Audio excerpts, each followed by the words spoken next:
अस्सलाम वालेकुम। प्रोग्राम सवाले के साथ मैं हूं मारिया मेमन। आज की टॉप स्टोरीज हैं। इलेक्शन से कबल अहम मुलाकातें, ग्रैंड डायलॉग का जिक्र तो हो रहा है, लेकिन क्या मौजूदा इलेक्शन से पहले इसकी कोई जगह है, कोई गुंजाइश है? ये सब कुछ जो होगा ये अब इलेक्शन के बाद होगा। प्रोग्राम के पहले से हम इस पे बात करेंगे। उसके बाद इंतखाबात क्या जनवरी में होने जा रहे हैं? 28 जनवरी की जो तारीख है ये गर्दिश कर रही है गैर मुसद्दिका ज़राए की तरफ से। तो क्या हम वाकई देखें कि इलेक्शन कमीशन के कल के एलामिये के बाद अब इलेक्शन जो भी वक्त है जनवरी के पहले हफ्ते या जनवरी के आखिरी या फरवरी के पहले हफ्ते में होने जा रहा है? आखिर में फलस्तीनियों की जो नस्ल कुशी है, पूरी दुनिया की ये नाकामी है कि अभी तक जंग बंदी हम नहीं करा सके हैं। गजा की क्राइसिस के ऊपर ताजा तरीन सूरत हाल पर बात करेंगे प्रोग्राम के आखिरी हिस्से में, लेकिन आगाज करते हैं। एक ही दिन में कुछ अहम बातों ने नई बहस का सिलसिला छेड़ दिया है और ये हुई है आर्च पॉलिटिकल राइवल्स के दरमियान, यानी कि तहरीके इंसाफ के नुमाइंदगान और मौलाना फजल रहमान साहब के साथ, उनकी जात के साथ मुलाकात हुई। और एक बड़ी ही एक अननेचुरल इत्तेहाद है या मुलाकात है, क्योंकि केपी में खास तौर पे JUIF और PTI ने एक दूसरे के खिलाफ इत्तेहाद करना है, एक दूसरे के खिलाफ इलेक्शन लड़ना है। और इलेक्शन के इतने करीब अगर ये साथ मुलाकातें होंगी तो ये इलेक्शन कैंपेन में ये मनाजिर इनके वोटर्स के लिए कोई इतने हेल्पफुल नहीं है। तो फिर ये मुलाकात हुई क्यों है? क्या किसी नेशनल डायलॉग की बात हो रही? और अगर डायलॉग होगा भी तो क्या उसको इलेक्शन से पहले कोई गुंजाइश है? और अगर नहीं है तो फिर क्या इलेक्शन के इंतजार करके इलेक्शन जैसा तैसा हो उसके बाद ये मामला शुरू होगा? कल जब ये मुलाकात हुई तो उसके बाद हमने देखा कि असद कैसर साहब ने कहा, बार आकर कहा कि सियासी बात करने हम यहाँ नहीं आए। आइंदा कोई मुलाकातें होंगी? देखिए, इस वक्त तो हम पॉलिटिक्स डिस्कस करने नहीं आए थे, हम सिर्फ और सिर्फ जो है फाते के लिए आए। अब आपस में डिस्कशन हो रही है, जब तक चेयरमैन साहब जो हमें इंस्ट्रक्शन दे उसके मुताबिक जो है ना फिर हम अपनी पॉलिसी। असद कैसर साहब ने कह दिया, अली मोहम्मद खान साहब मुस्कुरा भी दिए, लेकिन ये बात सबको मालूम है कि ऐसी जब मुलाकातें होती हैं तो उसमें सियासत की बात ना हो ये मुमकिन नहीं है। तो जब JUIF से पूछा गया कि क्या वहां पर कोई सियासत के हवाले से बात हुई तो उन्होंने तस्दीक की कि जाहिर सी बात है जब सियासी लोग बैठते हैं तो सियासी बातें होती हैं। जरा सुनिए। तो PTI की वफद आई, देर आया दुरुस्त आया। जब सियासी लोग बैठते हैं तो सियासी बातें भी करते हैं। कल तक मौलाना साहब को वो PTI वाले सियासी मैदान में उनको बारवां खिलाड़ी समझते थे। आज PTI की एक मौसर वफद ने मौलाना की इमामत में मगरिब की नमाज पढ़ के कम से कम यहाँ तो इमाम तस्लीम किया। इंशाअल्लाह आइंदा कल मौलाना को सियासी मैदान में भी इमाम तस्लीम करेंगे। JUIF और पाकिस्तान तहरीक इंसाफ ने गुफ्तगू कर ली, अब मौलाना की इमामत में नमाज पढ़ ली, लेकिन क्या बाकी तमाम सियासी जमातें इस पर तैयार हैं भी या नहीं? Pakistan Peoples Party, Pakistan PMLN जो है अब वो ऐसी पोजीशन में है कि अब वो शायद बात करने में इंटरेस्टेड ना हो। ख्वाजा आसिफ साहब ने कहा कि इस वक्त बातचीत नहीं हो सकती, अब जो बात होगी इलेक्शन के बाद होगी। जाहिर सी बात है जब आपके हाथ में एक विनिंग हैंड होगा तो उस वक्त आप क्यों गुफ्तगू करेंगे? जैसे कि 1.5-2 साल पहले तहरीक इंसाफ गुफ्तगू नहीं करना चाहती थी क्योंकि सियासी तौर पर उस वक्त जो विनिंग कार्ड्स थे उनके हाथ में है। सो ज्यादा बात करने में इंटरेस्टेड वो होता है जो उस वक्त पोलिटिकल डिसएडवांटेज पे हो, जैसे इस वक्त बज़ाहिर नजर आए कि पाकिस्तान तहरीक इंसाफ है। प्रोग्राम के पहले हिस्से में अली मोहम्मद खान साहब, रहनुमा पाकिस्तान तहरीक इंसाफ, जो इस मीटिंग का हिस्सा भी थे, उनसे बात करेंगे। बहुत शुक्रिया अली मोहम्मद खान साहब हमें ज्वाइन करने के लिए। सबसे पहले तो कुछ बातें जो बिल्कुल फैक्ट्स रिलेटेड है ताकि मालूम हो कि ये गुफ्तगू आगे कहां जाएगी। ये जो कल मीटिंग हुई है ये क्या तहरीक इंसाफ के चेयरमैन की मंशा से हुई है, मर्जी से हुई है, या ये आप लोगों का अपना इनिशिएटिव है? बहुत शुक्रिया। बिस्मिल्लाह। सबसे पहले तो माजरत खाऊं कि मैं कैमरे पे नहीं हूं क्योंकि मैं सफर में हूं। अल्लाहुम्मा सल्ली व सल्लिम मुबारक अला सय्यिदिना मोहम्मद व अला आलि मोहम्मद। कल की जो मुलाकात थी वो तो प्योरली जो थी वो नॉन पॉलिटिकल रीजंस पे थी, क्योंकि एक फौतगी उनकी हुई थी जिस सिलसिले में हमारा जो वक्त था वो गया। हमारे साबिक स्पीकर असद कैसर साहब ने राब्ता किया कि फातिहा के लिए हमने जाना है और हमारे पॉलिटिकल कमेटी की हेड भी हैं, लेकिन पहले से ये तय था कि कोई पॉलिटिकल मीटिंग ये नहीं है, क्योंकि हमारा कल्चर भी ऐसा है कि इसमें आप दुआ वगैरह के लिए जाते हैं। तो इसको बेसिकली प्योरली फॉर फातिहा के लिए गए। एक चीज अलबत्ता मैं जरूर कहना चाहूंगा कि तहरीक इंसाफ और जमीयत उलमा इस्लाम या तहरीक इंसाफ और ANP या तहरीक इंसाफ और पीपल्स पार्टी और नून लीग हम सियासी हरीफ हैं, लेकिन सियासी दुश्मन नहीं है। तो सियासत में हमारा मुकाबला उसी तरह सख्ती से होगा जिस तरह पहले से था, और इंशाल्लाह हमारा बयानिया जीतेगा। इमरान खान साहब और हमारी तहरीक इंसाफ हमें यकीन है कि 2/3 अक्सरियत से हम जीतेंगे। ये जो कल का वाकया है इसको किसी और तरीके से जोड़ना मेरी तो समझ से बाहर है, क्योंकि नॉर्मली आप फातह खानी के लिए जाते हैं, इसीलिए असद कैसर साहब ने जो है ये इनिशिएटिव लिया और हम सब उनके साथ गए। इमामत की जहां तक बात है, देखिए ये बड़ी अजीब सी बात हुई है, क्योंकि हमारे कल्चर में ये है कि हम एक दूसरे की फातह खानी करते हैं, हमारी भी होती है, उनकी भी करते हैं। मेरे वालिद साहब जब फौत हुए थे तो मेरे सख्त हरीफ जमीयत इस्लाम से वहाँ जिनसे हमारा इलेक्शन होता है वो फातह पे आए, उनके वालिद जब फौत हुए हम गए थे, मुकाबला हमारा सख्त होता है। 2017 में आपको याद होगा गफूर हैदरी साहब पे एक खुदकुश धमाका हुआ था, मैं खुद मौलाना साहब के पास अफसोस करने गया था, अल्लाह ने उनकी जान बचाई थी गफूर हैदरी साहब की। और मुझे ये भी बड़ा अजीब लगा कि अभी हमारे सेनेटर अब्दुल्ला साहब कह रहे थे कि इमामत नमाज पढ़ी है तो फिर हमने उसको मौलाना साहब को इमाम मान लिया। नहीं, ऐसी बात नहीं, माजे काबिल एहतराम जरूर हैं, एक सियासी रहनुमा है, लेकिन अब्दुल्ला साहब को भी याद होगा कि जब उन पे खुदकुश धमाका हुआ था मैंने जेल से निकल के उनको फोन किया था, उनकी खैरियत पूछी थी। जब बाजबड़ में धमाका हुआ और वहाँ बहुत से लोग शहीद हुए तो मौलाना असद साहब जो फजल रहमान साहब के बेटे हैं उनसे फोन पे रब्ता हुआ, ताज़ियत की। ये कल्चर का हिस्सा है, बाकी सियासी मुकाबला हमारा अपनी जगह पे है। तो फिर वो क्यों कह रहे हैं JUIF वाले की सियासी बात भी हुई है? जाहिर सी बात है, ऐसी गलत बयानी वो क्यों करेंगे कि सियासी बात भी हुई है? अगर साफ साफ ये सिर्फ एक कल्चरल एक कर्टेसी विजिट था, आप लोग अफसोस करने गए थे, तो वो फिर क्यों पोर्ट्रे करेंगे कि इसमें सियासी गुफ्तगू भी हुई है? देखिए वो तो अब्दुल्ला साहब बता सकते हैं, क्योंकि वो वहाँ मीटिंग में नहीं थे। मेरे लिए काबिल एहतराम है, मैं कोई ऐसी बात उनकी शान में नहीं कहना चाहता जिससे वो सुबकी महसूस करें, हमारे लिए काबिल एहतराम है, लेकिन वो उस मीटिंग में नहीं थे। अगर वो कंसल्ट कर लेते मौलाना असद साहब को, जो फजल रहमान साहब के बरखुरदार हैं, वो उनको गाइड कर देते कि दुआ हुई, और जब दुआ हुई तो मौलाना साहब ने कहा कि नमाज का टाइम है, तो हमने कहा जी बिल्कुल नमाज पढ़ लेते हैं। तो जाहिर है उस वक्त अगर आप कहते कि नहीं हमने आपके पीछे नमाज नहीं पढ़नी, ये बड़ा ही मायूब लगता, क्योंकि बहरहाल हम एक मुसलमान के तौर पे एक दूसरे के साथ नमाज हम पढ़ सकते हैं, लेकिन उसको पॉलिटिकल रंग देना मैं समझता हूँ मुनासिब इसलिए नहीं है कि इस्लाम में भी ये है कि आप सलाम में पहल करते हैं। तो तहरीक इंसाफ ने तो एक इस्लामी फरीजा अदा किया हमारे लोगों ने। ठीक है, यानी कि चलिए ये आपकी नॉन पॉलिटिकल मुलाकात थी, इधर सियासत वगैरह की कोई बात नहीं हुई, लेकिन चूंकि इलेक्शन के इतने पास है और आप लोग की आर्च राइवल्स हैं, ये कोई खाम छोटी मोटी सियासी मुखालफत की बात नहीं करे, इलेक्शन आप लोगों ने एक दूसरे के खिलाफ ही लड़ना है। लेकिन यहां पर जो एक तासुर है कि शायद कोई माइनस चेयरमैन तहरीके इंसाफ जो है तहरीके इंसाफ की शक्ल निकले और मौजूदा इलेक्शन के अंदर उसमें हिस्सा लिया जाए, इस पॉसिबिलिटी के ऊपर कहीं ना कहीं गौर हो रहा है इस मुलाकात के अलावा? क्या ये मुमकिनात में से है? क्या ये हो सकता है? देखिए, पहली बात तो ये है कि हमारी कोर कमेटी के नीचे एक पॉलिटिकल कमेटी है जिसको असद कैसर साहब हेड करते हैं, और उस कमेटी का काम है कि वो फ्री एंड फेयर इलेक्शन के लिए किसी से भी बात करे एक नुक्ते पे कि फ्री एंड फेयर इलेक्शन हो और पाकिस्तान के अवाम को फैसला करने दें कि वो जिसको इख्तियार में लाना चाहते हैं उसको इख्तियार में ले आए। उस सिलसिले में असद कैसर साहब हमारी पॉलिटिकल कमेटी के साथ मीटिंग हुई थी।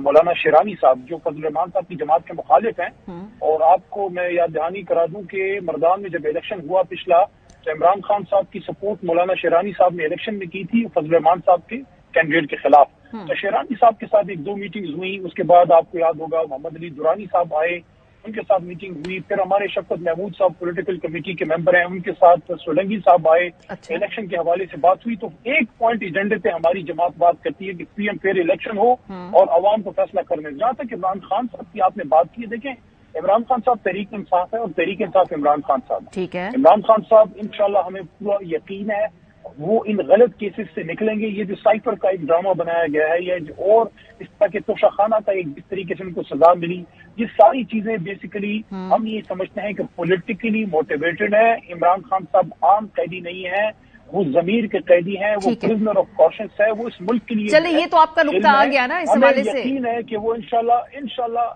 कहीं न कहीं सुप्रीम कोर्ट से हमें इंसाफ मिलेगा और इमरान खान साहब इस इलेक्शन में as a candidate, as a leader जो है वो अपनी जमात को इंशाल्लाह लीड करेंगे। चलिए सर, ये तो आप लोगों की ख्वाहिश है, लेकिन इस वक्त सूरत हाल जो एक ग्रैंड नेशनल डायलॉग की बात की जाती है कि जी गुफ्तगू होनी चाहिए, बैठनी चाहिए, बैठ के बात करनी चाहिए, वो तो इलेक्शन से पहले मुमकिन नहीं है। ये तो इलेक्शन के बाद की ही बात है। इलेक्शन तो इन्हीं रूल्स के ऊपर, इन्हीं मुमकिन नहीं है। देखिए मेरी बात सुनिए, ये ग्रैंड नेशनल डायलॉग या इसको बड़ी बैठक अगर कहें, ये नुक्ता भी मैंने ही हामिद मीर साहब के प्रोग्राम में किया था کہ صدر صاحب سب کو بلائیں.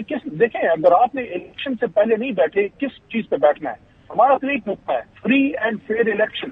فری اینڈ فیئر الیکشن ہو. اگر آپ نے فری اینڈ فیئر الیکشن نہ کیا اس کے بعد آپ نے کس چیز کا ڈائلاگ کرنا ہے؟ ایک نقطے پہ بیٹھے کہ بھائی صاف شفاف الیکشن ہو اور جس کو عوام ووٹ کرے وہ اقتدار میں آئے. اور ایک نقطہ اور بھی ہے کہ جو بھی اقتدار میں آئے وہ پھر سے ملک کے مفاد میں فیصلے کرے. ذاتی انتقام کوئی نہیں لے گا, چاہے ہم ہوں چاہے کوئی اور ہو, ملک کے مفاد میں فیصلے ہوں. اور اس لیے یہ بات ہوئی ہے. اگر فری اینڈ فیئر الیکشن پہ بات نہیں کرنی تو پھر کس چیز پہ بات کرنی ہے؟ ٹھیک ہے, بہت شکریہ. علی محمد خان صاحب ہمارے ساتھ موجود تھے. ان کا خیال ہے کہ وہ موجودہ الیکشن سائیکل کے اندر ان کو اپنی پارٹی کے سربراہ عمران خان صاحب الیکشن میں حصہ لیتے ہوئے دکھائی دے رہے ہیں. بہرحال وہ اس بات پہ مضر ہے کہ یہ ایک نان پولیٹیکل گفتگو تھی.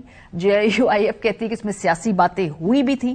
بہرحال تھوڑا سا ایک انٹرسٹنگ آپ کے ساتھ ایک ڈیولپمنٹ شیئر کرتے ہیں. جج محمد بشیر صاحب کی واپسی ہوئی ہے جی پاکستان کے سیاسی منظرنامے کے اندر, اور ان کی شخصیت جو ہے وہ بڑی ہی دلچسپ ہے کہ پاکستان میں جو اہم فیصلے ہیں, وزرائے اعظم کس طریقے سے اس ملک میں ان کے ٹرائلز ہوئے, ان کے خلاف فیصلے آئے, تو اس میں جو ہم نے کامن فیکٹر دیکھا بہت سارے معاملات میں وہ جج بشیر صاحب کا بھی ایک کردار تھا. تو اب خبریں یہ ہے کہ جج بشیر صاحب جو ہے ان کی ریٹائرمنٹ کا نوٹیفیکیشن سامنے آ گیا ہے. پکچر لیکن ابھی باقی ہے. جو یہ نوٹیفیکیشن ہے یہ کہتا ہے کہ احتساب عدالت کے جج محمد بشیر 14 مارچ 2024 کو ریٹائر ہوں گے. اس وقت احتساب عدالت نمبر 1 کے جج محمد بشیر کے پاس احتساب عدالت نمبر 3 کا اضافی چارج بھی ہے, اور احتساب عدالت نمبر 3 کے کیسز کا ٹرائل بھی جج محمد بشیر صاحب کریں گے, اور احتساب عدالت نمبر 2 کے ڈیوٹی جج کا چارج بھی جج محمد بشیر صاحب کے پاس ہے. تو جج محمد بشیر صاحب کی ذرا پوری لیگیسی پہ نظر ڈالتے ہیں. ان کو تینوں بڑوں جماعتوں کی حکومتوں نے اپنے عہدے پہ برقرار رکھا. 2012 میں پیپلز پارٹی کی حکومت نے 3 سال کے لیے احتساب عدالت کا جج مقرر کیا. 2015 میں نون لیگ کی وفاقی حکومت نے جج محمد بشیر کی مدت ملازمت میں توسیع کر دی, اور 2021 میں ہم نے دیکھا کہ PTI کی حکومت نے بھی مزید 3 سال کی توسیع دی ہے. اب کون کون جج بشیر صاحب کی عدالت کے اندر پیش ہوا ہے, یہ بڑی دلچسپ لسٹ ہے جی. اس ملک میں ایک سابق صدر اور 6 سابق وزرائے اعظم جو ہیں وہ جج محمد بشیر صاحب کے روبرو پیش ہوئے. سابق صدر آصف علی زرداری جعلی اکاؤنٹ کیس میں احتساب عدالت کے جج محمد بشیر کے روبرو پیش ہوئے. پیپلز پارٹی سے تعلق رکھنے والے 2 سابق وزرائے اعظم یوسف رضا گیلانی اور راجہ پرویز اشرف صاحب بھی جج محمد بشیر کے سامنے پیش ہوئے. سابق وزیر اعظم یوسف رضا گیلانی توشہ خانہ کیس, جبکہ سابق وزیر اعظم راجہ پرویز اشرف صاحب پاور پلانٹ پروجیکٹ میں جج محمد بشیر کی عدالت میں ہی پیش ہوئے. نون لیگ کے 3 سابق وزرائے اعظم جو ہیں وہ جج بشیر صاحب کی عدالت میں پیش ہوئے. نواز شریف صاحب, شہباز شریف صاحب اور شاہد خاقان عباسی صاحب بھی. احتساب عدالت کے جج بشیر نے میاں نواز شریف کو ایون فیلڈ کیس میں 10 سال کی قید کی سزا سنائی, اور حال ہی میں نواز شریف کی واپسی سے قبل جج محمد بشیر صاحب نے نواز شریف کی وارنٹ گرفتاری معطل بھی کی ہے. نون لیگ کے سابق وزیر اعظم میاں شہباز شریف بھی راہداری ضمانت کے لیے جج محمد بشیر صاحب کی عدالت میں پیش ہوئے. نون لیگ کے سابق وزیر اعظم شاہد خاقان عباسی کو LNG کیس میں جج محمد بشیر صاحب کے روبرو پیش ہونا پڑا. اب سابق وزیر اعظم اور چیئرمین PTI کا القادر ٹرسٹ کیس بھی جج محمد بشیر صاحب کی عدالت میں زیر سماعت ہے. تو بڑی ہی دلچسپ لیگیسی ہے جج محمد بشیر صاحب کی. پروگرام میں ایک بریک لیں گے, جب واپس آئیں گے تو یہ جو الیکشن کے حوالے سے صدر صاحب کا بیان اور پھر الیکشن کمیشن آف پاکستان کی اس حوالے سے ایک سخت پریس ریلیز, کیا جنوری 28 کے ارد گرد الیکشن ہونے جا رہے ہیں؟ بریک کے وقت بات کریں گے, ہمارے ساتھ رہیں. Welcome back. الیکشن کی تاریخ کے حوالے سے جو غیر یقینی صورتحال ہے اس کا ذکر تو پاکستان پیپلز پارٹی کر ہی رہی ہے, لیکن آج خاص طور پہ رضا ربانی صاحب نے جو سینٹ کا اجلاس تھا وہاں کھڑی ہو کے اس فلور پہ کہا کہ اس سچویشن کو کلیئر کیجئے, اس پوری صورتحال کے حوالے سے کلیئرٹی دیجئے, غیر یقینی بڑھتی جا رہی ہے, الیکشن کی تاریخ اناؤنس کیجئے. کیا کہا رضا ربانی صاحب نے, سنی. آپ کے توسط سے میں یہ بات کہنا چاہتا ہوں اور الیکشن کمیشن سے ڈیمانڈ کرتا ہوں کہ وہ الیکشن کی تاریخ جو ہے وہ فوری طور پہ دے, تاکہ یہ غیر یقینی کی حالات جو ہیں وہ منڈے پہ کر لیں. جس پہ میں دیکھا چیئرمین سینٹ صاحب نے کہا کہ اب یہ منڈے کے اوپر ہم سارے بات کریں گے, لیکن پاکستان پیپلز پارٹی بار بار الیکشن کی تاریخ کے حوالے سے ذکر کر رہی ہے کہ وہ دی نہیں جا رہی. ایسے ہی کچھ خدشات صدر عارف علوی صاحب کو بھی ہیں. حامد میر صاحب کو انٹرویو دیتے وقت انہوں نے کیا کہا, سنیے. بتائیں کہ ابھی آپ کو یقین ہے کہ جنوری کے آخری ہفتے میں الیکشن ہو جائے گا؟ نہیں, مجھے یقین نہیں ہے. میں انشاءاللہ سمجھتا ہوں کہ جب سپریم جوڈیشری نے اس بات کو اپنی نظر میں لے لیا ہے تو بہت ہی مناسب فیصلہ آئے گا وہاں سے. I appreciate that. सो इस वक्त अगर हम देखें कि इस पूरे इशू के ऊपर तहरीक इंसाफ, क्योंकि सदर साहब ने बड़ा ही ओपनली उस इंटरव्यू में क्लेम किया कि उनकी अभी भी जो तमाम एफिलिएशन है तहरीक इंसाफ से, उसका मौकफ और पीपल्स पार्टी का मौकफ करीब करीब है। JOIF भी कुछ इसी के इर्द गिर्द ऑपरेट कर रहे हैं, जहां उनको भी इलेक्शन की तारीख के हवाले से तहफ्फुजात हैं। इलेक्शन कमीशन ऑफ पाकिस्तान ने फिर उसके बाद एक बहुत ही ज्यादा सख्त प्रेस रिलीज जारी की, और सख्त इसलिए कहूंगी क्योंकि ये इस वक्त इस मुल्क के जो एक आईनी ओहदा रखने वाले सदर के बारे में वो ये बात कर रहे हैं। और इलेक्शन कमीशन का कहना था कि कल सदर साहब के एक प्राइवेट चैनल पर इंटरव्यू के दौरान इलेक्शन के बारे में कॉमेंट्स की वजह से तासुर गया कि शायद इलेक्शन मुलतवी हो जाए। इलेक्शन कमीशन इस तासुर को जायल करने के लिए उसकी पुरजोर तरदीद करता है कि इलेक्शन मुलतवी होने का कोई इम्कान है। इस सिलसिले में कमीशन पहले ही पोजीशन वाजे कर चुका है। हल्का बंदी का पहला मरहला मुकम्मल हो चुका है। एतराजात दायर करने का दूसरा मरहला यानी अब वो शुरू होगा 27 अक्टूबर से। उसके बाद हल्का बंदियां होंगी और 30 नवंबर को इलेक्शन कमीशन हल्का बंदियों की हतमी फहरिस्त जारी करेगा। और उसके बाद जो है हम एक्शन प्लान के मुताबिक इलेक्शन कमीशन की तैयारियां मुकम्मल कर चुके हैं। उसके बाद फिर ये शेड्यूल सामने आ जाएगा। अब सवाल ये है कि ये बात तो पाकिस्तान पीपल्स पार्टी को भी मालूम है, सबको मालूम है कि इलेक्शन कमीशन की इस हवाले से पोजीशन है कि वो 30 नवंबर से पहले तारीख अनाउंस नहीं करेंगे। तो फिर बार बार फिर भी तमाम जमातों को कोई क्या तहफ्फुजात हैं, कोई खदशात हैं कि सदर साहब को भी बात करनी पड़ती है, रजा रब्बानी साहब को आज सेनेट के फ्लोर के ऊपर बात करनी पड़ती है, मुराद अली शाह को ये बात करनी पड़ती है कि इलेक्शन की आप ये तारीख दे दें। इसहाक डार साहब और PMLN वो वाहिद जमात है जो बड़े पूरे एतमाद दिखाई दे रहे हैं। उनके कोई गिले नहीं है, उनके कोई शिकवे नहीं है। डार साहब कहते हैं उनको लगता है कि इलेक्शन वक्त पे हो जाएंगे। जरा सुनिए उनका क्या कहना है। रत्ती भर भी शक या शुबा है आपको कि एंड ऑफ जनवरी या अर्ली फेब से आगे इलेक्शंस होंगे या नहीं? मुझे तो नहीं है। मैं तो आई सी नो रीजन कि इलेक्शन आगे जाए। मैं कहूंगा जी हमारी तरफ से अगले महीने इलेक्शन हो जाए। We are most popular party at the moment. खैर सियासी स्टेटमेंट है, इतना भी कोई अभी PMLN का सियासी तौर पे बयानिया जो है तकवीत नहीं पाया कि अगले महीने ही इलेक्शन हो जाए और उनके लिए कोई इतनी आसानियां होंगी। लेकिन बहरहाल जी इस वक्त लेवल प्लेइंग फील्ड की जबान जो ये टर्म PMLN ने पहले फ्लोट की थी, अब उसको बाकी सारी जमातें उसका भरपूर इस्तेमाल कर रही हैं। तहरीक इंसाफ कहती है कि भाई लेवल प्लेइंग फील्ड का सभी मुतालबा कर रहे हैं। जरा सुनिए। एग्री करते हैं कि सबको लेवल प्लेइंग फील्ड देने का मुतालबा जायज है, सभी कर रहे हैं। आप मुझे बताइए कौन नहीं कर रहा? यानी बहुत ही कम लोग होंगे जो नहीं कर रहे। ज़बाने आम। PMLN का जो मुतालबा है अब वो तो ज़बाने ज़द आम है। काकड़ साहब जो है उन्होंने जब इंटरव्यू के दरमियान ये सवाल पूछा गया, जाहिर सी बात है सब यही सवाल पूछ रहे हैं कि इलेक्शन एक तो होंगे कब और फिर उसके बाद कैसे होंगे, उनकी सेहत क्या होगी, मयार क्या होगा।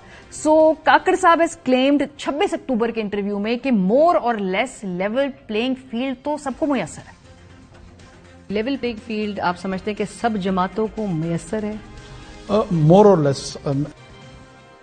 मोर और लेस जो है ये लेवल प्लेइंग फील्ड है। जाहिर सी बात है मोर और लेस का आपकी तशरीह है, जो अपनी तरफ से जो इसकी तशरीह कर ले। डार साहब ने बहुत ही इंटरेस्टिंग इसमें लॉजिक दिया। उन्होंने लेवल प्लेइंग फील्ड के कॉन्सेप्ट को ऐसा घुमाया कि अगर हमें भी नहीं मिलेगी तो किसी को नहीं मिलेगी। हो सकता है कि सब एतराज कर रहे हों, तो इस सवाल को कैसे इंटरेस्टिंगली डार साहब ने डॉज किया, जरा सुनिए। लेवल प्लेइंग फील्ड होनी चाहिए। बाय एंडोर्स इज आज है लेवल प्लेइंग फील्ड? क्यों नहीं है? क्या वजह कि आज नहीं है? उनको नहीं लगती ना। इलेक्शन में किसी को भी नहीं लगेगी। आपको लग रही है? हमको भी नहीं लगेगी। ये मैं समझता हूँ कि किसी को भी नहीं लगेगी। ये हमेशा इसे ह्यूमन साइकोलॉजी। जब अगर बिलावल ये कहते हैं कि जी लेवल प्लेइंग फील्ड, तो हम भी कहते हैं लेवल प्लेइंग फील्ड है। जब वो कहते हैं जल्दी इलेक्शन करें, तो हम तो उससे ज्यादा जल्दी इलेक्शन चाहते हैं। चलो जी, प्रोग्राम के सिलसिले में हमारे साथ आमिर इलियास राना साहब मौजूद हैं, हैदर वहीद साहब मौजूद हैं। उनसे पूछ लेते हैं कि लेवल प्लेइंग फील्ड क्या एक ही जमात को नहीं लग रही और बाकी सबको एतराजात हैं। लेकिन सबसे पहले ये जो कल इलेक्शन कमीशन की प्रेस रिलीज आई है, इस पर मैं क्विकली आमिर साहब आपसे आगाज करती हूँ। इलेक्शन कमीशन ने बड़े सख्त अल्फाज का इस्तेमाल किया है कि हम पुरजोर तरदीद करते हैं कि इलेक्शन आगे नहीं होगा। सो क्या हम ये समझ लें कि जो लास्ट वीक ऑफ जनवरी की बात की है, मोर और लेस कंफर्मेशन है कि इससे आगे इलेक्शन नहीं जाएंगे? थोड़ा सा मैं इससे हट के भी करूंगा। 2 नवंबर को सुप्रीम कोर्ट में समाअत है। मुझे ये लग रहा है, कोई इन्फॉर्मेशन नहीं है, कि काजी फायज साहब शायद तारीख ही ले लें। अच्छा। लेकिन लेंगे इलेक्शन कमीशन से कि जी आपने कहा है जनवरी की लास्ट वीक, इट्स ओके, क्योंकि अब 90 दिन में तो सबने कह दिया नहीं हो सकते। डार साहब ने जो कहा कि जी 1 महीने में करा ले, उन्हें भी पता है इसलिए कह दिया। तो खुर्शीद शाह कहें, बिलावल कहें, सबको अपनी अपनी लेवल प्लेइंग फील्ड एस्टैब्लिश से और आपसे किसी को नहीं चाहिए। गिले भी उन्हीं से हैं, नाम जिसका मर्जी ले लें। مجھے یہ لگ رہا ہے کہ الیکشن کمیشن سے ڈیٹ اس لیے لے لیں گے کہ وہ جو بینچ بیٹھ رہا ہے انہوں نے کوئی رعایت نہیں کرنی کسی کے ساتھ. وہ چاہے اپنے چیف جسٹس کی کہانی ہو, جس طرح عابد زبیری صاحب سے انہوں نے کہا کہ آپ نے جھوٹ کیوں بولا ہے کہ جب آپ نے جلدی کی درخواست نہیں دی اور ہمیں کہہ رہے ہیں, ہمارا سٹاف کہہ رہا ہے کہ آپ نے کوئی اپلیکیشن نہیں دی. اور اطہر من اللہ صاحب بھی بڑے ڈیٹرمن تھے اور وہ کر جائیں گے اس ڈیٹ پہ. اس لیے مجھے لگ رہا ہے میرے پاس الیکشن کمیشن کی کلیئر اطلاع ہے, جو ان کا اپنا پلان ہے وہ 30 نومبر کو حلقہ بندیوں کی حتمی فہرست دیں گے اور ساتھ ہی شیڈول دے دیں گے. ٹھیک ہے. جو اگر تو 28 جنوری کو ہونے ہیں لاسٹ اتوار کو, تو 4 دسمبر سے کاغذات لے لیں گے. 3 فروری بھی ہو سکتا ہے اور اس سے اگلا سنڈے بھی ہو سکتا ہے. اب سپریم کورٹ میں انہوں نے منڈے کو جواب جمع کرا دینا ہے اپنی تیاریوں کے حوالے سے. میرا اندازہ یہ ہے کہ قاضی صاحب یہ کام نہیں کریں گے کہ خود تاریخ دے دیں. ٹھیک ہے. وہ آپ کہیں گے کہ جی آپ ہمیں سوچ کے بتا دیں کہ تاکہ لوگوں کو پتہ چل جائے فلان ڈیٹ کو الیکشن ہو رہا ہے, شیڈول آپ 30 کو جس دن حلقہ بندیاں دے دیں. کیونکہ الیکشن کمیشن کا خیال یہ ہے 30 تاریخ کو وہ کیوں شیڈول دے دیں گے, جیسے حلقہ بندیاں دیں گے لوگ ان کے خلاف کورٹس میں جائیں گے. ٹھیک بات ہے. اور ہر دفعہ جاتے ہیں. ان کا خیال یہ ہے کہ ہم جب شیڈول دے دیں گے تو پھر سٹے اگر کوئی آئے گا تو کسی حلقے کی بنیاد پہ آئے گا, کسی صوبے کی بنیاد پہ نہیں آئے گا کہ جی سارا الیکشن روک دیں, یا سپریم کورٹ میں کوئی جائے گا تو پھر وہ نہیں ہوگا. اور اگر قاضی صاحب نے ڈیٹ لے دی تو وہ کام اور محدود ہو جائے گا حلقہ بندیوں پہ اعتراضات کا, کہ لوگ پھر الیکشن کی تیاری اس ڈیٹ کے حساب سے شروع ہو جائے گا. ٹھیک ہے. کیونکہ جو خزانوں کے منہ کھلنے ہیں نا امیدواروں کے, وہ لوگ پوچھتے پھرتے ہیں نا کہ بھائی, کیونکہ وہ ظاہر سی بات ہے یہ پوری ایک اکانومی ہے الیکشن کی, جی وہ پھر ڈیٹ کے ساتھ شروع ہو جائے گی. تو میرا یہ ہنچ ہے کہ الیکشن کمیشن کو ڈیٹ سپریم کورٹ میں دینی پڑے گی. ٹھیک ہے. یعنی 30 نومبر کو جو انہوں نے خود طے کیا ہے اس سے پہلے قاضی صاحب وہ ڈیٹ جو ہے وہ لے لیں گے الیکشن کمیشن آف پاکستان سے, اور چونکہ وہ امپلیمنٹ بھی کرا لیں گے اپنا آرڈر, کیونکہ پچھلی کورٹ کمزور تھی, یہ کورٹ اتنی کمزور نہیں ہے, تو وہ آرڈر امپلیمنٹ بھی ہو جائے گا. مطلب الیکشن کمیشن یہ جا کے جواز یا بہانے نہیں دے گا, وہ کہے گا جی آپ نے بلایا, آپ کی درخواست ہے, یہ تاریخ ہے ہماری طرف سے. نہیں, وہ منڈے کو تو جواب دے رہے ہیں نا جو مانگا ہے. ٹھیک ہے. اب تک الیکشن کیے اوپر, جیسے انہوں نے کہا نا صدر صاحب نے نہیں کیا, الیکشن کمیشن کو بھی ڈیٹ دینی تھی, نیا ان کے پاس تھا. ان کا خیال یہ تھا کہ ہمیں مردم شماری کی وجہ سے یہ کام پورا کرنا ہے, اور یہ چیف جسٹس نے بھی کہی, ججوں نے دونوں طرح سے بات کی کہ صدر صاحب کے پاس اختیار تھا تو ڈیٹ نہیں دی, اگر نئے ایکٹ میں الیکشن ایکٹ میں الیکشن کمیشن کو اختیار دیا تو انہوں نے کیوں نہیں دی. تو دونوں نے آ کے اپنا اپنا جواب تو وفاق کے ذریعے جمع کرائیں گے, الیکشن کمیشن ڈائریکٹ آئے گا. وہاں مجھے یہ لگ رہا ہے کہ قاضی صاحب اور اطہر من اللہ صاحب نے جتنی گفتگو کی ہے وہ اس بات کی ایمبیگوٹی ختم کر دیں گے کہ الیکشن ڈیلے ہو رہے ہیں یا نہیں ہونے جا رہے ہیں, یا وہ اس کا حصہ بنیں گے, یہ نہیں. یعنی اور الیکشن کمیشن آف پاکستان کو بھی پتا چل جائے گا نا کہ دس کورٹ مینز بزنس. ان کے سامنے ہیلے بہانے حجتیں وغیرہ ہم نے جو ہے پیش نہیں کرنی. پچھلی کورٹ چونکہ تقسیم تھی وہ کمزور تھی. تقسیم کے علاوہ اس وقت اسٹیبلشمنٹ نے بھی کلیئر کہا تھا ہمارے پاس سپاہی نہیں ہے اکتوبر تک. ٹھیک ہے. آپ کو اور ہمیں پتا ہے. صحیح ہے. فیڈرل گورنمنٹ نے کہا ہم پیسے نہیں دیتے, جو کرنا کر لو. 27 صفحے میں کیا گیا انہوں نے, ججوں نے کیوں نہیں دیا فیصلہ 3 جس میں چیف جسٹس بیٹھے تھے. ان کی کمزوری ہے جی, وہ ان کی لیگیسی ہے. تو سزا دیتے. ہاں, وہ ان کی لیگیسی ہے, تاریخ نے ان کو جج کرنا ہے. حیدر وحید صاحب, یہ جو بھی میرے الیاس رانا صاحب نے منظرنامہ پیش کیا ہے, آپ کو بھی کوئی ایسا ہی لگ رہا ہے کہ کیا یہ ڈیٹ سپریم کورٹ کی طرف سے آپ کو لگتا ہے آ جائے گی, یا پھر یہ الیکشن کمیشن آف پاکستان کی ایونچولی 30 نومبر تک انتظار کرنا ہوگا؟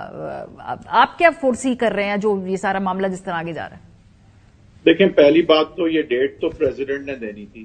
اب وہ کمپلین کر رہے ہیں, لیکن یہ ڈیٹ دینا نہ صرف کہ ان کا فرض تھا, ان کا حق تھا, بلکہ فرض تھا. تو پہلی بات تو ڈیٹ انہوں نے دینی تھی, انہوں نے نہیں دی. لیکن بہرحال اس کا یہ مطلب نہیں ہے کہ اگر کوئی اپنا آئینی فرض نہ نبھائے تو جو حق سارے عوام کا ہے اس سے ان کو تو ظاہر محروم نہیں کیا جا سکتا اگر کوئی اپنا فرض نبھانے کو تیار نہیں ہے. اور جہاں تک اس کورٹ کا تعلق ہے, میرے خیال سے وہ پچھلا جو مس ایڈوینچر تھا بندیال صاحب کے انڈر, اس سے آئی تھنک وہ سیکھیں گے. اینڈ آئی تھنک کہ جو بھی آرڈر ہوگا وہ امپلیمنٹیبل ہوگا, اور انہیں پہلے سے اندازہ ضرور ہوگا کہ یہ امپلیمنٹ ہو سکتا ہے, اسی طرح کا آرڈر ہوگا. اور میرا نہیں خیال کہ وہ خود تاریخ دیں گے, کیونکہ why would they take it on their shoulders. I think وہ پروبیبلی جو ہے اب الیکشن کمیشن سے ہی تاریخ لیں گے, اور یہ 90 دن کا تو ویسے بھی میرے خیال سے معاملہ فضل آؤٹ ہو گیا, کیونکہ پہلے جس طرح سے 90 دن جو ہے وہ اس کو تباہ و برباد کر دیا گیا تھا, تو اب تو وہ والا پریشر ہے ہی نہیں. لیکن بات یہ کہ اصل جو ڈفرنس ہے وہ یہ ہے کہ پچھلی دفعہ تو الیکشن کچھ بھی ہوتا, میرے خیال سے فل کورٹ بھی بیٹھتا, آپ کو بھی جج بنا کے بٹھا دیتے, تو وہ نہیں ہونے تھے اس وقت الیکشن. اب اس طرح کی بات نظر نہیں آ رہی, کیونکہ کہیں نہ کہیں تو پھر بھی ہونے ہیں الیکشن. تو ہو سکتا ہے کہ یہ تاریخ جو ہے وہ الیکشن کمیشن واقعی یہ پورا اسکیڈول بنا کے دے سپریم کورٹ کو کہ ہم اس کے مطابق چل رہے ہیں, اور ہم نے آئین کی تشریح اس طرح سے کی ہے کہ اب کیونکہ سینسس ہو گیا تھا نوٹیفائی تو ہم نے ڈیلیمیٹیشنز کی ہیں. ٹھیک ہے. اور اس کے بعد پھر ہم اسی طرح سے ڈیٹ بھی دے رہے ہیں. اب وہ ڈیٹ موسٹ لائکلی میرے خیال سے ان کو کوئی نہ کوئی دینی تو ہوگی. اس کی امپلیمنٹیشن جو ہے وہ 31 فیبروری والی ہوگی, یعنی وہ that will still be something that remains to be seen, کیونکہ تاریخ دینا اور پھر اس پہ عمل ہونا دو مختلف چیزیں. میرا خیال ہے سر اگر تاریخ آ گئی تو پھر وہ عمل ہونے کے لیے تاریخ آئے گی. میرا بھی یہی خیال ہے کہ آرڈر کا حصہ جو کچھ بنے گا وہ امپلیمنٹ ہوگا, اور میرے خیال سے چیف جسٹس صاحب جو ہیں وہ اس میں کچھ آئی تھنک پرائڈ بھی لیں گے کہ دیکھیں میں نے الیکشن کا آرڈر دیا اور امپلیمنٹ بھی, اور میں نے کرا دیا الیکشن. تو میرے خیال سے کہیں نہ کہیں وہ یہ چاہیں گے بھی کہ یہ صحرا جو ہے ان کے سر بندے, اور میرے خیال سے الیکشن کا جو بھی آرڈر ہوگا وہ امپلیمنٹ ضرور ہوگا, ورنہ وہ آرڈر نہیں ہوگا. ہاں بالکل ٹھیک بات ہے. آرڈر بھی ایسا ہوگا جو امپلیمنٹ ہوگا, اور تاریخ بھی وہ آئے گی جو جس پہ الیکشن ہو جائیں گے. یہ بڑے افہام و تفہیم کے ساتھ یہ معاملات سارا بڑھیں. چلے, یہ جو سب سے بڑی انسرٹنٹی کہ الیکشن ہوں گے یا نہیں ہوں گے, بڑی بدقسمتی ہماری جی کہ آخری وقت تک ابھی تک یہی سوال ہو رہے ہیں, اور شاید اس لیے الیکشن کی تاریخ بھی نہیں آ رہی تاکہ یہ بات تو ہم بعد میں کریں کہ الیکشن ہوں گے کیسے. پہلی تو ہم اچھی خاصی اپنی جو بحث ہے اس پورا وقت اس پہ گزاریں گے جی کہ الیکشن ہوں گے یا نہیں ہوں گے, تو یہ انسرٹنٹی اور بہت سارے سوالوں کی طرف سے بھی ہمیں ڈیفلیکٹ کرتی ہے. یہ جو لیول پلینگ فیلڈ کی بات کی ہے ڈار صاحب نے, ویسے انہوں نے سیاسی طور پہ بات کی ہے کہ اگر لیول پلینگ فیلڈ کو, تو کسی کو ہمیشہ اعتراض رہتا ہے. 2018 میں پی ٹی آئی کو کوئی اعتراض نہیں تھا لیول پلینگ فیلڈ کا, باقیوں کو تھا. اس مرتبہ پی ایم ایل این کو کوئی اعتراض نہیں لیول پلینگ فیلڈ کو, باقی سب کو ہے. تو یہ کیا ری پلے ہے وہی 2018-2023 میں؟ چھوٹی سی بات پہلے کی, چیف جسٹس نے یہ بھی کہا تھا کہ آرڈر آف دی کورٹ کہاں ہے الیکشن کرانے کا.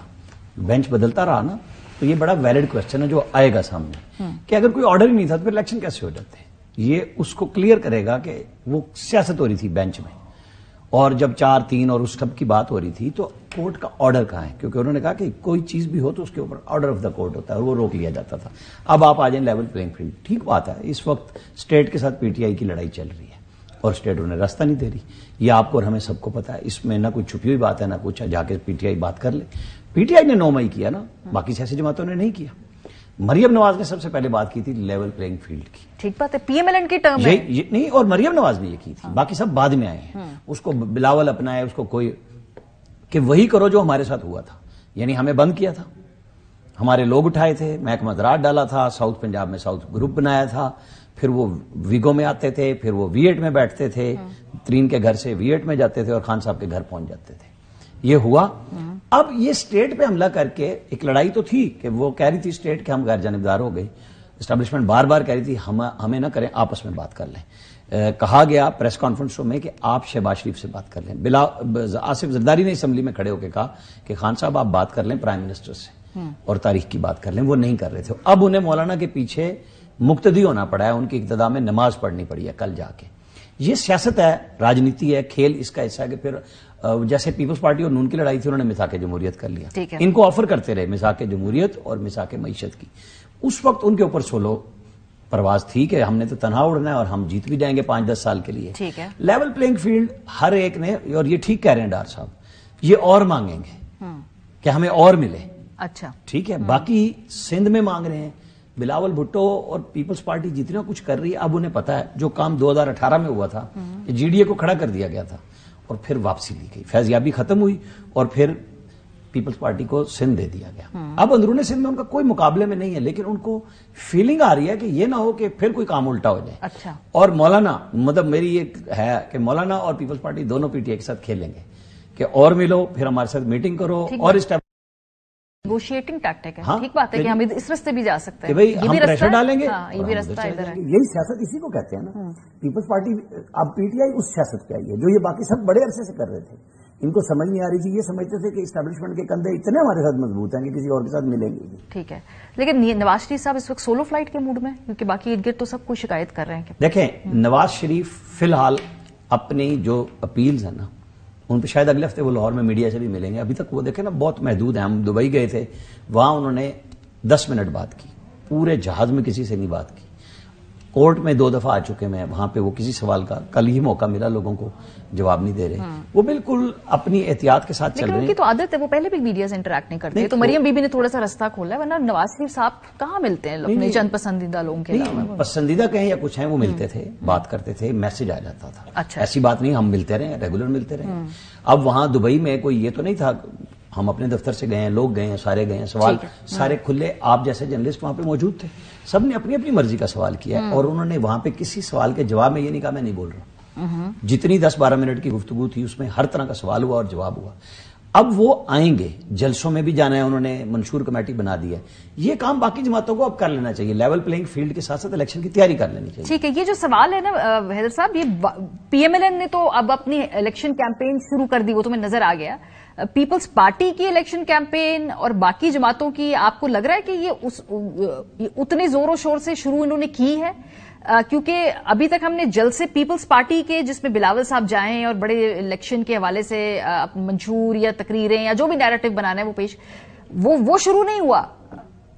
دیکھیں ماریا, یہ تو ہمیں پتا ہے, آئی تھنک ایٹ لیسٹ میرا تو یہی انڈرسٹینڈنگ ہے کہ پیپلز پارٹی کی اپروچ بہت ڈفرینٹ ہوتی ہے پی ٹی آئی سے اور ایون پی ایم ایل نون سے, جہاں تک کیمپیننگ کی بات ہے.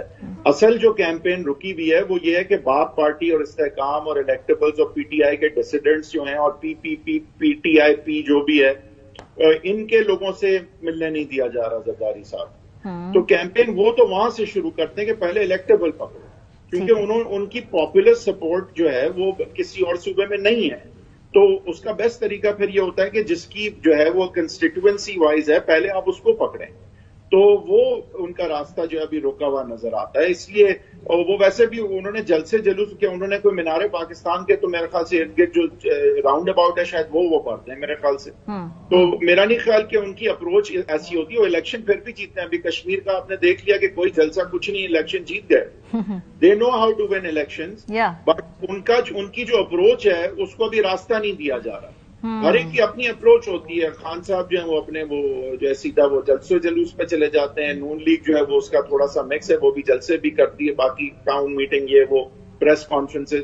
لیکن ان کا تو پیپلز پارٹی کا تو جو ہے آپ کے سامنے ہی ہے کہ their approach is first get the electable. ٹھیک بات ہے. سو کیوں جو سندھ کے اندر اگر وہ کہیں یہ تاثر جائے جی کہ شاید پیپلز پارٹی کو کوئی خطرہ ہے معروضی یا گراؤنڈ لیول پہ, تو ایسا کچھ نہیں.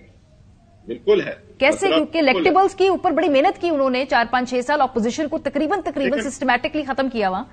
دیکھیں میں تو صرف ایک بات کی وجہ سے کہہ رہا ہوں کہ ان کو خطرہ ہے. یہ بھی نہیں کہ چلیں بیچ میں کچھ ہکپس آئے تھے ابھی کیسز کے حوالے سے, but more than that the real thing that I see is کہ they are not being allowed to do what they do best, which is to go and get the electables. پورے bunch, پورا گلدستہ, پوری party.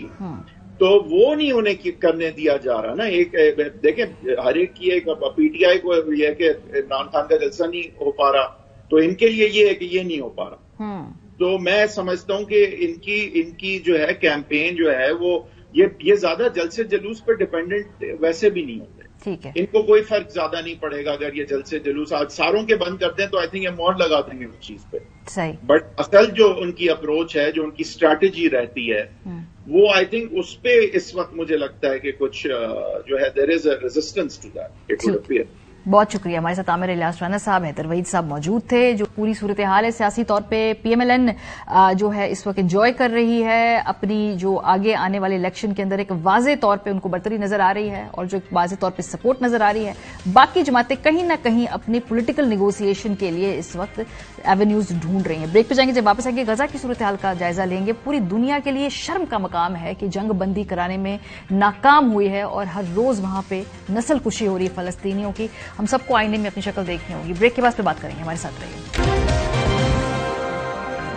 Welcome back. فلسطین اور اسرائیل کی کشیدگی 21ویں روز میں داخل ہو گئی ہے, اور پوری دنیا کے لیے یہ شرم کا مقام ہے کہ ابھی تک یہ ہم جو جینوسائیڈ کے فیز میں داخل ہو چکی ہے, اب اسرائیل کی یہ جو تمام کشیدگی کے اندر بمباری ہے اس کو روک نہیں پائے ہیں. اور اس کا جو ایک بہت بڑا کولیٹرل ڈیمیج ہے وہ صحافی برادری ہے. دنیا کے کسی بھی اور کونے میں اگر اتنی بڑی تعداد میں صحافیوں کو نشانہ بنایا ہوتا تو کوہرام برپا ہو چکا ہوتا. اب یہ تک ہم نے دیکھا ہے کہ فلسطین میں اسرائیل کی بمباری اور اس کی جارحیت کی وجہ سے 22 جو صحافی ہیں وہ شہید ہوئے ہیں, اور ان میں 22 فلسطینی کے ساتھ ساتھ ایک لبنانی صحافی بھی ہے جو شہید ہوا ہے. 8 सहाफ़ी जख्मी हैं जबकि 9 सहाफ़ी अभी तक लापता हैं। गजा में अल जजीरा टीवी के ब्यूरो चीफ वाइल अल हदूद के घर पर इसराइली फिजाई हमले में उनका पूरा खानदान शहीद हो गया, जिसमें उनकी अहलियां थी, उनका बेटा था और उनकी 7 साला बेटी भी थी। अपने खानदान की तदफीन के अगले ही दिन उन्होंने फिर बुलंद हौसले का मुजाहरा किया और दोबारा गजा से रिपोर्टिंग शुरू कर दी। कितना पहाड़ जैसा हौसला चाहिए होता है कि अगर आपके खानदान को उसी कॉन्फ्लिक्ट के अंदर निशाना बनाया जाए जिसके ऊपर आप रिपोर्टिंग कर रहे हो। और इस मौके पे क्या कहना था इनका, सुनिए। أن نعود سريعا رغم كل شيء، فالساحة والمحاور ما زالت تشتعل كما ترون. أن من واجبي رغم الوجع ورغم الجرح النازف أن أعود سريعا وألتقيكم من خلال عدسة الكاميرا عبر مواقع التواصل. वाइल अल हदूद ने जो तमाम सहाफ़ियों के लिए एक अज़म और हौसले और बहादुरी की जो मिसाल कायम की है, खुदा ना करे किसी को इस अमल से गुजरना पड़े। अक़वाम मुत्तहिदा की एजेंसी बराए फ़लस्तीनी पनाह गुज़ीन भी अब कह उठी है कि भाई ये जिस तरह से सारे मामलात हो रहे हैं, ये जिस लेवल की बर्बरियत हो रही है, इस पे बच्चों ने जिस तरीके से जारी हैं, पूरी दुनिया की कॉन्शियस को जागना होगा। गजा में बच्चे, औरतें, बूढ़े सब मारे जा रहे हैं। स्कूलों और अस्पतालों पर बमबारी की जा रही है। गजा के लोग सिर्फ बमबारी से नहीं मर रहे बल्कि गजा की नाकाबंदी से भी मर रहे हैं। गजा में दवाइयां, खुराक, पानी खत्म हो रहे हैं। हामला खवातीन दुआएं मांग रही हैं क्योंकि अस्पतालों में उनके लिए सहूलियात खत्म हो चुकी हैं। एजेंसी बराए फलस्तीनी मुहाजिरीन के 38 स्टाफ मेंबरान भी बमबारी में मारे गए हैं, यानी यूएन एजेंसी के लोगों को भी नहीं बख्शा। और 6 लाख लोग 150 स्कूलों में पनाह लेने में मजबूर हैं। इसराइली फौज दूसरी जंग अजीम की जो बर्बरियत है, ये वही प्ले बुक है, उसको दोहरा रही है। गजा के सरकारी काम के मुताबिक अभी तक 12,000 टन बम गिरा चुकी है इसराइली फौज और 12,000 टन बम दूसरी जंग अजीम में जापान पर गिराए गए थे। एटमी बम की मिकदार के बाद ये सबसे बड़ी बमबारी है इस वक्त अगर हम कहें मॉडर्न दुनिया में। 1945 में दूसरी जंग अजीम के दौरान जापान पर एटमी हमले में 15,000 टन बम इस्तेमाल किए गए थे। लेकिन इस वक्त पूरी दुनिया में कहीं भी जो जंग बंदी के हवाले से जो कोशिशें हैं, जो अर्जेंसी है, जो सहाफियों के शहादतों और उनको कत्ल करने के हवाले से इस वक्त एक कोहराम होना चाहिए, वो हमें नजर नहीं आ रहा है। ये बहुत बड़ी हिपोक्रेसी है, डबल स्टैंडर्ड है। क्वीन रानिया ने तो यहां तक कहा कि जो मगरबी दुनिया है वो साथ कंप्लिस है क्योंकि वो दूसरी तरफ देख रहे हैं। मंसूर जाफर साहब, माहिर आलमी उमूर, इस इशू के ऊपर बार बार हम मंसूर साहब आपसे ही बात करते हैं। अभी ये मामलात कहां तक पहुंचे हैं? क्या आपको तकरीबन 21 दिन हो गए, 3 हफ्ते हो गए हैं, क्या दुनिया जो है उसके लिए एक बहुत बड़ा टेस्ट केस नहीं है? और क्या ये इस वक्त प्रायोरिटी पे है भी लोगों की कि भाई यहाँ जंग बंदी होनी चाहिए? यकीनन जी, इस वक्त जो बेहिसी हमें देखने को मिल रही है खासतौर पे आलमी सतह पे, जहां तक तो आलमी इदारों का ताल्लुक है, आलमी इदारे तो जिस तरीके से मुख्तलिफ ताकतवर जो ममालिक हैं उनके जकड़बंदियों में हैं, उनके असीर हैं और उनकी बांदी बन के जो है वो एक लिहाज से मुख्तलिफ इशूज को ले चलते हैं। अगर वहाँ के सेक्रेटरी जनरल साहब जो हैं वो कहीं से हौसला पकड़ के थोड़ी सी बात कर देते हैं कि ये फलस्तीनियों के साथ जो आज तक 56 साल से सलूक रवा रखा गया है, ये उसका नतीजा है कि आज वो इस अंजाम को दोचार हुए हैं, तो पूरी दुनिया जो है, मगरब और यूरोप जो है, वो उन पर चढ़ दौड़ता है कि आपकी जुर्रत कैसी हुई कि आप जो है ये इस नौयत की बात करें कि जिसमें उनके लिए कोई हमदर्दी का पहलू निकलता हो। तो अभी आपने जिक्र किया क्वीन रानिया का कि उन्होंने इसको डबल स्टैंडर्ड करार दिया है और इसको बड़ी, मैं समझता हूँ सबसे बड़ा डबल स्टैंडर्ड तो खुद उनके जो शौहर नामदार हैं उनका है। वो अपने आप को मुतवल्ली कहते हैं इस मस्जिद अक्सा का। वो ये जो हाशमिट रिपब्लिक ऑफ जॉर्डन है वो उसके सरबराह हैं और उनमें इतना आज अगर उनमें कोई रत्ती बराबर शर्म और ईमान होता तो आज जिस अंदाज से मस्जिद अक्सा वीरान है, आज वहाँ जुमे की नमाज अदा नहीं की जा सकी, इससे बड़ा चैलेंज उनके लिए कोई नहीं कि जिसके मुतवल्ली बन के वो दुनिया भर से फंड खाते हैं और रहते हैं, जिसकी वजह से उनकी शान और शौकत है। आज अगर उन्होंने इस पे डबल स्टैंडर्ड ये है, इसमें आप वेस्ट को ठीक है ब्लेम करें जो भी करना चाहें, लेकिन सबसे बड़ा डबल स्टैंडर्ड हमारी अपनी मुस्लिम दुनिया का है। हमारे जो शेखडम किंगडम्स, इनके जितने बड़े बिजनेसेस अमेरिका में, यूरोप ममालिक में, इन कैपिटल्स में हैं, अगर ये सिर्फ और सिर्फ उनसे पैसा वापस निकलवाने ही की एक धमकी दे दें तो मैं समझता हूँ अमेरिका 10 बार सोचेगा कि वो किस हद तक इसराइल को सपोर्ट करेगा। कि आज अगर वहां से वो सारा बिजनेस वाइप आउट हो जाता है, वो निकल जाता है, तो उनके लिए अपने मुलाजमीन को तनख्वाह देने के लिए पैसे तक नहीं है। तो ये हमारे डबल स्टैंडर्ड हैं बुनियादी तौर पे, जिसकी वजह से फलस्तीनी जो हैं उन पर आतिश व आहन बरस रही है और सारे जो हैं उसकी तस्वीरें बना बना के जो है उसके वॉल पेपर बना बना के तो सर्व कर रहे हैं और दुनिया के सामने एक वावेला कर रहे हैं। लेकिन अमली तौर पे कोई जो है इसके लिए यानी एक इतना भी कोई किसी में जुर्रत नहीं है कि वो इस इलाके को नो फ्लाई जोन करार देने के लिए अपनी परवाजें ही भेज दे इस इलाके में कि जी ये नो फ्लाई जोन है, यहाँ कोई नहीं आएगा और हम यहाँ इसकी हिफाजत के लिए मौजूद हैं। आप ना बमबारी करें, आप कम से कम कोई इनिशिएटिव तो लें। आप अगर जिन मुल्कों के इनके साथ इसराइल के साथ ताल्लुकात हैं, यूएई है, तुर्की है, उनको कम से कम एक इनिशिएटिव लेते हुए उन ताल्लुकात में मुअत्तली या उसका बर्खास्तगी का ऐलान कर देना चाहिए। और आज के दौर में मैं समझता हूँ बाइकाट से बड़ा कोई हथियार नहीं है।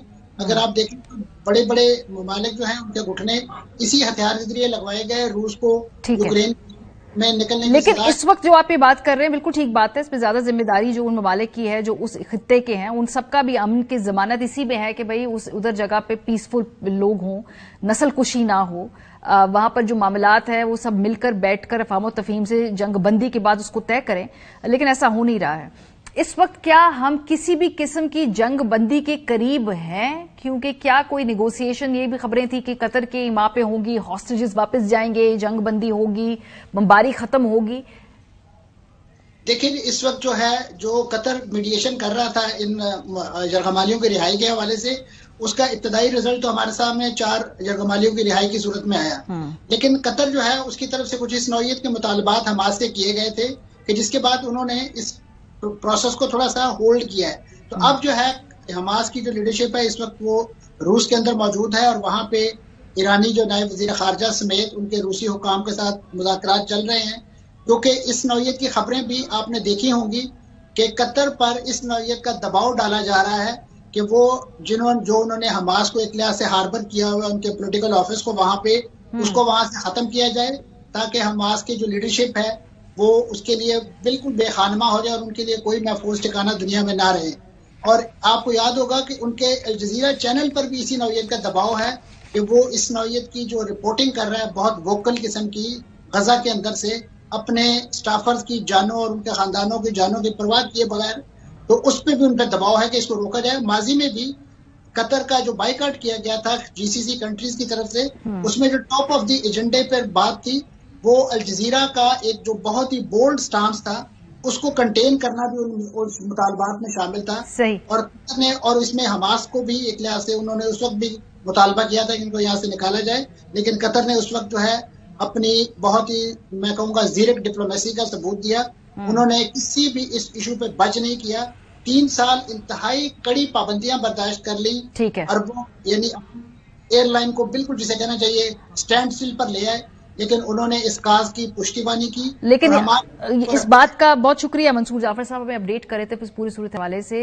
21 दिन हो गए 2023 में दुनिया में यहाँ पर स्कूलों के ऊपर, अस्पतालों के ऊपर, बच्चों के ऊपर बमबारी की जा रही हो और सारी दुनिया दूसरी तरफ देखे, पहलू तही करे। ना सिर्फ पहलू तही करे बल्कि जो अग्रेसर है, जो ऑक्युपायर है, उसको ना सिर्फ असलहा दे, उसकी माली तौर पर इमदाद करे, बल्कि डिप्लोमेटिकली भी आकर उनके साथ कंधे से कंधा मिला के खड़े हो जाएं और बाद में जब आज से कुछ दहाइयों बाद अपने इन्हीं तमाम गुनाहों, अपनी इन तमाम गलतियों का ये को धोने के लिए, फिर अपने गिल्ट को खत्म करने के लिए उस वक्त जो है ये फिल्में बनाएंगे, बातचीत करेंगे, किताबें लिखेंगे। लेकिन जिस वक्त ये जेनोसाइड हो रहा है उस वक्त सब लोग जो हैं उस ऑप्रेसर का साथ देंगे।